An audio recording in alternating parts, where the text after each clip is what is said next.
এই জিনদের মধ্য দিয়ে মানুষের মধ্যে জাদু ছড়িয়ে দিয়েছে এবং এর ফলশ্রুতিতে বহু পরিবার ধ্বংস হয়ে যাচ্ছে। এই জাদুবিদ্যা সত্য। আরও একটা জিনিস সত্য, নবী সাল্লাল্লাহু আলাইহি ওয়াসাল্লাম বলেছেন ইন্না আইনাল হক, চোখের নজর সত্য। নবী করিম সাল্লাল্লাহু আলাইহি ওয়াসাল্লাম বলেছেন চোখের বদনজর সত্য। এই যে আমরা বলি ফেসবুকে এত বেশি ছবি দিয়েন না ভাই, ছবি তুলেন না, ছবি তুলেন না, বারবার যে বলি নিষেধ করি, কারণ কি জানেন? একটাই কারণ, বিকজ চোখ লাগাটা সত্য।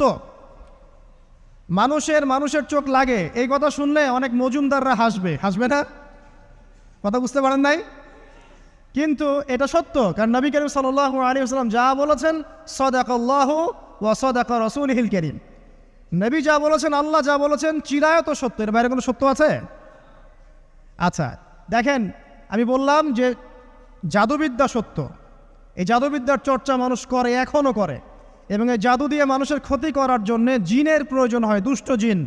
এই জিনগুলোকে মানুষ তাবে করে মানুষের ক্ষতি করার চেষ্টা করে। দেখবেন এখন গ্রামে গঞ্জে শহরে সব জায়গায় ছড়িয়ে পড়েছে না? দেখবেন, খুব সতর্ক থাকবেন। আমি পরে সলিউশন বলছি আপনাদেরকে।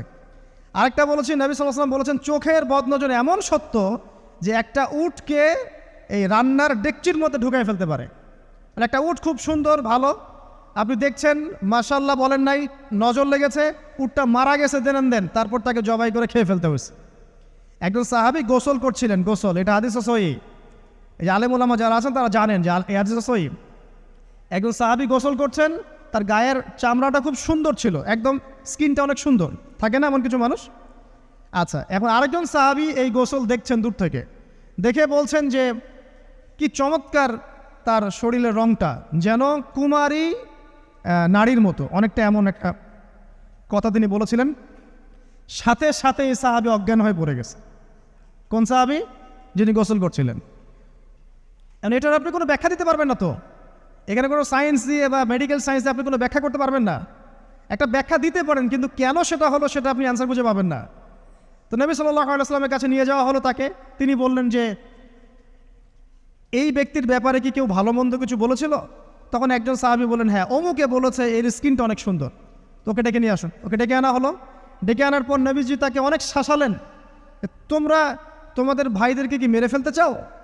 তখন এই সাহাবী তো অবাক, আমি আবার কখন মারতে চাইলাম ইয়া রাসূলুল্লাহ? আমি তো মারতে চাই নাই, আমি তো খালি বলেছি যে তার গায়ের রংটা অনেক সুন্দর। তখন তিনি বললেন কেন তুমি সুবহানাল্লাহ বললে না, কেন তুমি মাশাআল্লাহ বললে না? যখন মাশাআল্লাহ বলবেন, সুবহানাল্লাহ বলবেন, নজরটা লাগবে না। আর যখন আপনি মাশাআল্লাহ বলবেন না, সুবহানাল্লাহ বলবেন না, দেখবেন নজর লেগে গেছে। আপনি বিশ্বাস করেন ব্যবসা খুব ভালো চলছে, মানুষ বলল যে বাহ তোর তো ব্যবসা হেভি, লালে লাল শাহজালাল, ঠিক আছে, দেখবেন আপনার কেনা বেচা বন্ধ হয়ে গেছে। এরকম হবে, আমার কথাটা বিশ্বাস করেন। এটা কিন্তু সায়েন্স প্রমাণ করতে পারবেন না, আল্লাহ এবং তার রাসূল বলেছেন, তার উপরে কোনো সত্য নেই। আছে সূরা কাহফ 29 নম্বর আয়াত পড়ে দেখেন, আল্লাহ পাক বলছেন ওয়াকুলিল হাক্কু মির রাব্বিকুম, সত্য সেটাই যা তোমার রবের পক্ষ থেকে আসে। ফামান শাআ ফালইউমিন, যার ইচ্ছা হয় বিশ্বাস করুক, ওয়ামান শাআ ফালইয়াকফুর, যার ইচ্ছা হয় সে অস্বীকার করুক। এই কারণে আমরা বলি ফেসবুকে এত বেশি ছবি দেওয়া, এই আই ওয়াশ করা, এই যে শোডাউন করা, হ্যাঁ, ইসলামের কিছু কাজ করলেন একদম মানুষকে না দেখাইতে পারলে ঘুম হচ্ছে না, এগুলো বন্ধ করেন, এগুলো বন্ধ করে দেন আল্লাহর ওয়াস্তে। অফলাইনে কাজ করেন, নিজেকে গোপন করার চেষ্টা করেন। যত বেশি মানুষের কাছে নিজেকে এক্সপোজ করবেন, কাজের বরকত কমে যাবে, কাজের বরকত কমে যাবে, চোখ লাগবে, নজর লাগবে।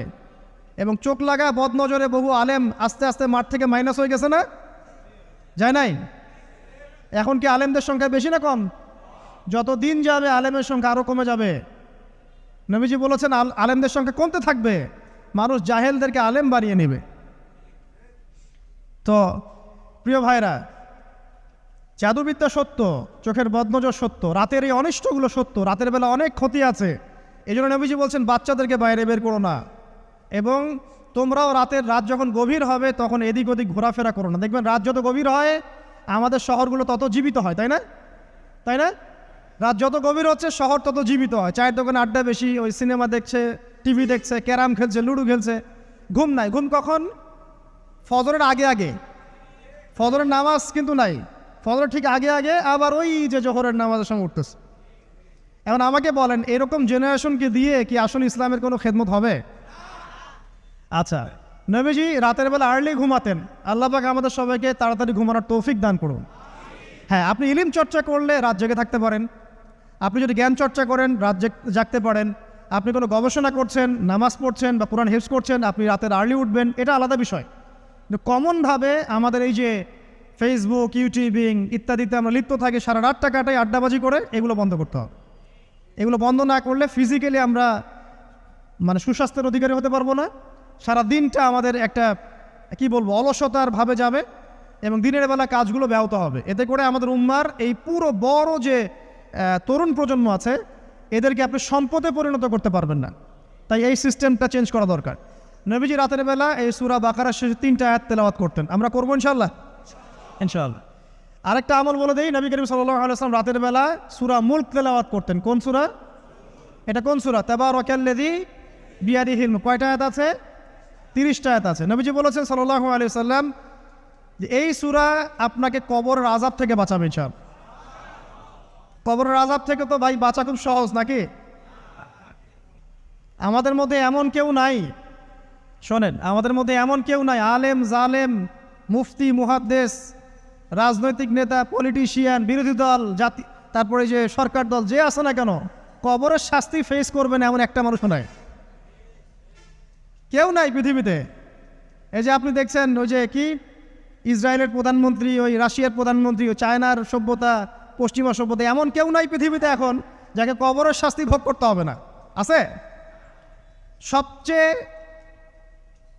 লঘু শাস্তি মানে লঘু চাপ, এটা বলতে গেলে আসলে আমি ভাষা হারায় ফেলি।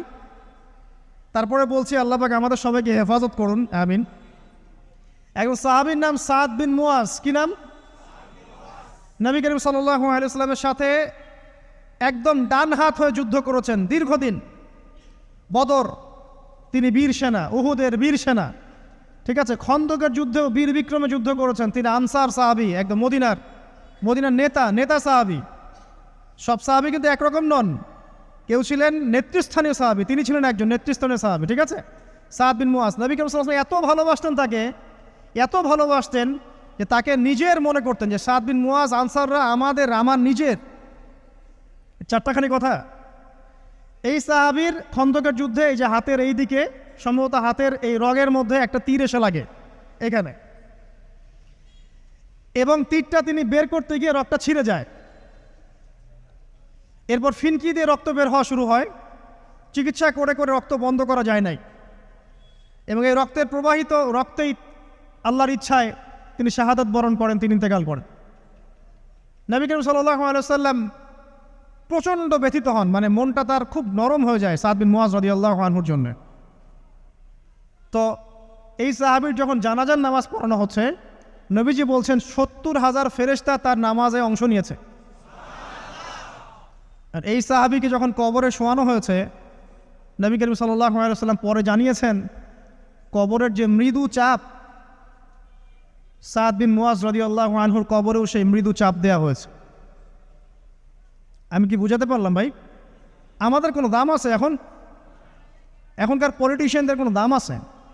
এখনকার সমাজ নেতার কোনো দাম আছে? এখনকার সুদখোরদের কোনো দাম আছে? এই ঘুষখোর দুর্নীতিবাজদের কোনো দাম আছে? আমরা যারা কাঠমোল্লা হয়ে আছি আমাদের কোনো দাম আছে? সাদ বিন মুয়াজ রাদিয়াল্লাহু আনহু যদি কবরের শাস্তি তাকে না ছাড়ে, প্রশ্নোত্তর পর্ব তাকে না ছাড়ে, আমরা পার পাবো? নবী করিম সাল্লাল্লাহু আলাইহি ওয়াসাল্লাম বলছেন সূরা মুলক তেলাওয়াত করো রাতের বেলা, ইনশাআল্লাহ সূরা মুলকের তেলাওয়াত কবরের আযাব থেকে তোমাকে বাঁচান। আর আমাদের তো ভাই কবরে সবাই সাথে যাবে না, গার্লফ্রেন্ড যাবে না, বাপ মা ভাই বোন সবাই যাবে না। একজন ব্যক্তি সুদ খাচ্ছে, জিজ্ঞাসা করে দেখেন কেন খায়, বলবে তার সন্তানের জন্য খায়, তার বউয়ের জন্য খায়, তার মা বাবাকে দেখতে হবে তাই খায়, তাই না? একজন ব্যক্তি ঘুষ খায়, বলবে আমার পরিবারের জন্য খাই। একজন দুর্নীতি করছে, পুকুর চুরি করছে, বলবে দুর্নীতি করছে আমার পরিবারের জন্য খাই, পরিবার ভালো থাকবে। সবার একই এক্সকিউজ যে পরিবার যেন ভালো থাকে, আমার সন্তানরা যেন ভালো থাকে, আগামী প্রজন্মের জন্য কিছু রেখে যেতে পারি, তাই না? এরকম একটা মানুষও কি আপনার সাথে কবরে যাবে? আর এই বোকা মানুষ কেন বোঝে না যে আপনার কবরে আপনাকেই যেতে হবে? তাহলে আপনি কি কারণে অন্যের কারণে নিজের পরকাল নষ্ট করছেন? অন্যের সুখের জন্য আপনি আপনার পরকাল নষ্ট করছেন। সুদ খাচ্ছেন, দিব্যি মায়ের সাথে জেনা করছেন। আপনাদের এলাকায় নাকি সুদের সমস্যা অনেক বেশি। কয়েকটা হাদিস বলে দেই, আমি ওদেরকে আক্রমণ করতে আসি নাই, আমি শুধু তাদেরকে 3টা হাদিস শোনাতে এসেছি। 1 নম্বর হাদিস শোনেন।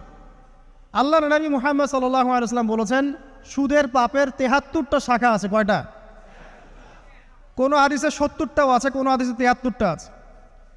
বলছেন যে সবচেয়ে নিচের শাখাটা হচ্ছে, সুদের পাপের সবচেয়ে নিচের শাখা হচ্ছে যে যেন কোনো ব্যক্তি তার মাকে রেপ করলো, তার মাকে ধর্ষণ করলো।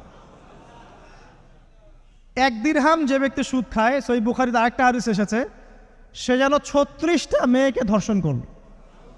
আর আমি একটা কথা বানায় বলছি না, যদি বিশ্বাস না হয় কওমি মাদ্রাসা আছে, আলেম ওলামা আছে, গিয়ে বুখারী খুলতে বলেন, পড়তে বলেন, খালি একবার পড়তে বলেন।